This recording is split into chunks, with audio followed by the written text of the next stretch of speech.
बिस्मिल्लाहिर्रहमानिर्रहीम। अस्सलाम वालेकुम। मैं हूं अस्लान मलिक और आप देख रहे हैं मेरा यूट्यूब चैनल।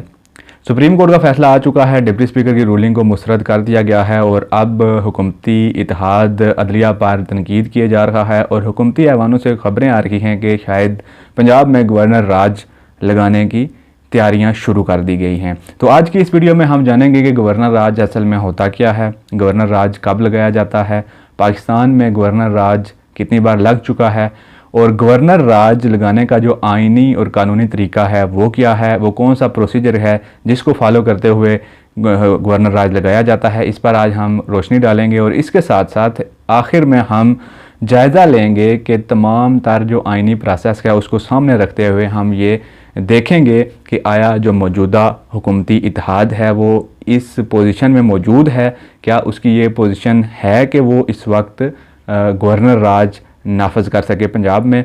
तो सबसे पहले जी गवर्नर राज होता क्या है।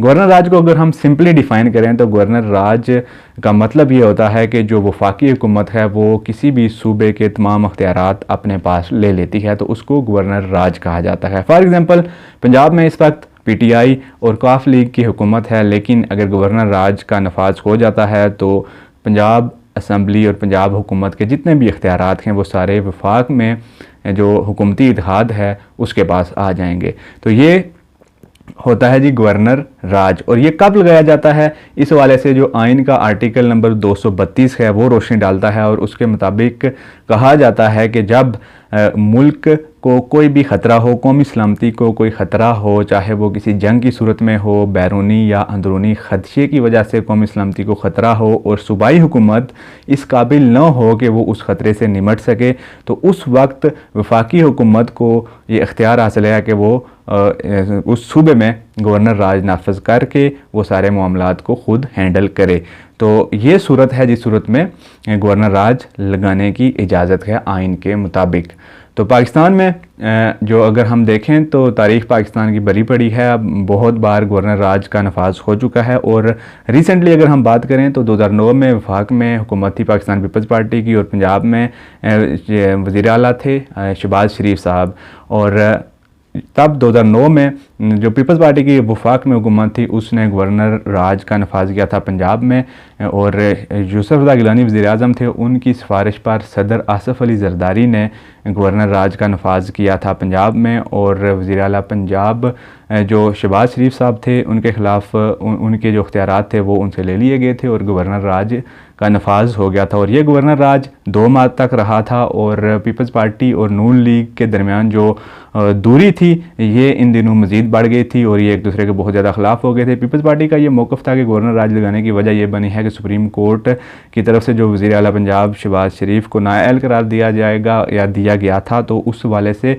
जो क्राइसिस लाइक सूरत हाल थी उससे निपटने के लिए वफाक की जो हुकूमत थी उसने पंजाब में गवर्नर राज लगा दिया था और तमाम तर इख्तियारात गवर्नर सलमान तासीर को सौंप दिए गए थे। तो फिर 2 माह के बाद ये गवर्नर राज ख़त्म हो गया था। और आगे चल के अगर हम देखें तो 2013 में पीपल्स पार्टी की हुकूमत राजा परवेज़ अशरफ साहब वज़ीर आज़म थे और कोयटा में बम धमाके हुए थे और बहुत ज़्यादा जानी नुकसान हुआ था उसमें और तकरीबन 90 के करीब लोग उसमें लुकमा अजल बने थे। तो उस वक्त राजा परवेज़ अशरफ साहब ने बलूचिस्तान में गवर्नर राज का नफाज किया था।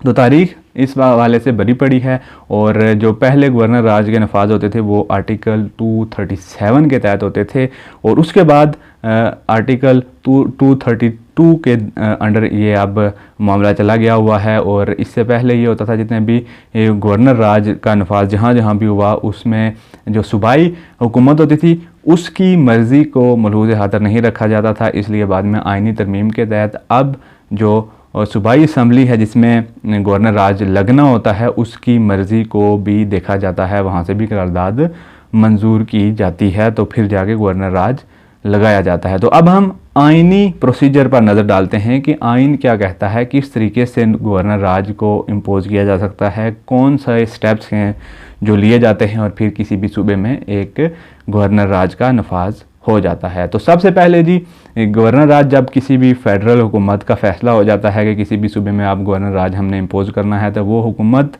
सबसे पहले एक समरी तैयार करती है और उस समरी में वो जो सदर होता है रियासत का उसको वो समरी फारवर्ड की जाती है और सदर फिर इमरजेंसी नाफज करते हुए मुतल्लिका सूबे में गवर्नर राज नाफज करता है। लेकिन आर्टिकल 232 के मुताबिक सदर के लिए ये ज़रूरी है कि पहले वो सूबाई असम्बली से एक करारदाद मंजूर करवाए। सूबाई असम्बली में बाकायदा से एक करारदाद आए गवर्नर राज के वाले से, और अगर वो करारदाद मंजूर हो जाती है तो उसके बाद ही सदर वहाँ पर गवर्नर राज लगा सकते हैं।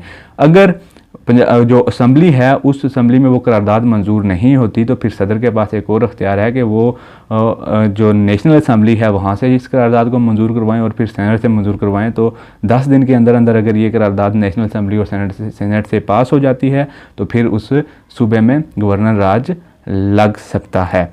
तो अब इस आर्टिकल के तहत जो आर्टिकल 232 है इसके तहत जो सूबाई हुकूमत होती है, सूबाई असम्बली होती है, उसकी मर्ज़ी का होना बहुत ही ज़रूरी बन चुका है। तो अब हम आइन के इस आर्टिकल के अंडर जो मौजूदा सूरत हाल है, जो मौजूदा हुकूमत है और जो मौजूदा सेटअप है उसको देखेंगे और जानने के कि क्या जो हुकूमती इत्तेहाद है वो इस वक्त इस पोजीशन में है कि वो पंजाब में गवर्नर राज इम्पोज़ कर सके। तो सबसे पहले जी इस हुकूमत को एक समरी तैयार करनी पड़ेगी जिसके बारे में कहा जा रहा है कि वो समरी तैयार की जा रही है या वो समरी तैयार हो चुकी है।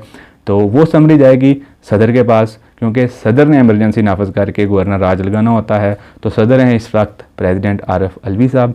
तो सबसे पहले तो इनकी समरी वहाँ से मुस्तरद हो जाएगी।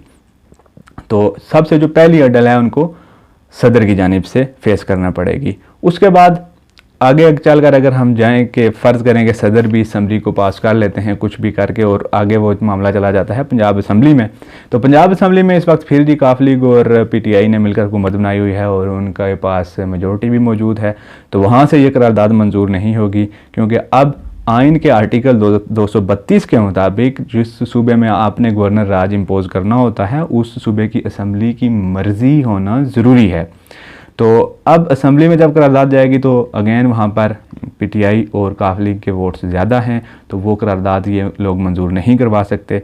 और उसके बाद जाकर फिर तीसरा ऑप्शन इनके पास ये बचता है कि वो नेशनल असम्बली और सेनेट में जाकर ये करारदाद मंजूर करवा कर पंजाब में गवर्नर रूल इम्पोज़ करवा सकते हैं। तो अगर हम देखें जो 3 स्टेप्स हैं, 3 स्टेप्स, और उन 3 स्टेप्स में से जो पहले 2 स्टेप्स हैं उन पर पाँव रखने की गुंजाइश इस वक्त मौजूदा हुकूमती इत्तेहाद के पास नहीं है। स्टेप नंबर 1 ये है कि जो प्रेसिडेंट के पास समरी जाएगी तो वहाँ से ही समरी रिजेक्ट होने के चांसेस हैं, वहाँ से समरी रिजेक्ट हो जाएगी। स्टेप नंबर 2 वहाँ पर भी ये लोग मजबूत नहीं हैं। वो स्टेप ये है कि पंजाब असम्बली में बाकायदा वोटिंग होगी, करारदाद मंजूर होगी, तो वहाँ से भी करारदाद मंजूर कराने के लिए इनको वोट्स दरकार हैं जो कि इनके पास फिल वक्त नहीं है।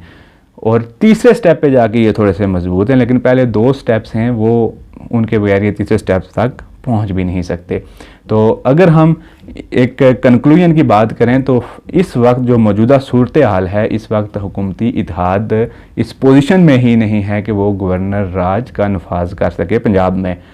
तो इस तरह की जो बातें की जा रही हैं ये सिर्फ एक प्रेशर टैक्टिक्स और एक अपने आप को इन रखना और एक प्रेशर बनाने की कोशिश की जा रही है। इसमें कोई सच्चाई नहीं है कि पंजाब में गवर्नर राज का नफाज हो जाएगा, और इस तरीके का कोई सूरत हाल नज़र नहीं आती, क्योंकि इस वक्त जो हुकूमती इत्तेहाद है वो इस पोजीशन में ही नहीं है कि वो पंजाब में गवर्नर राज का नफाज कर सके।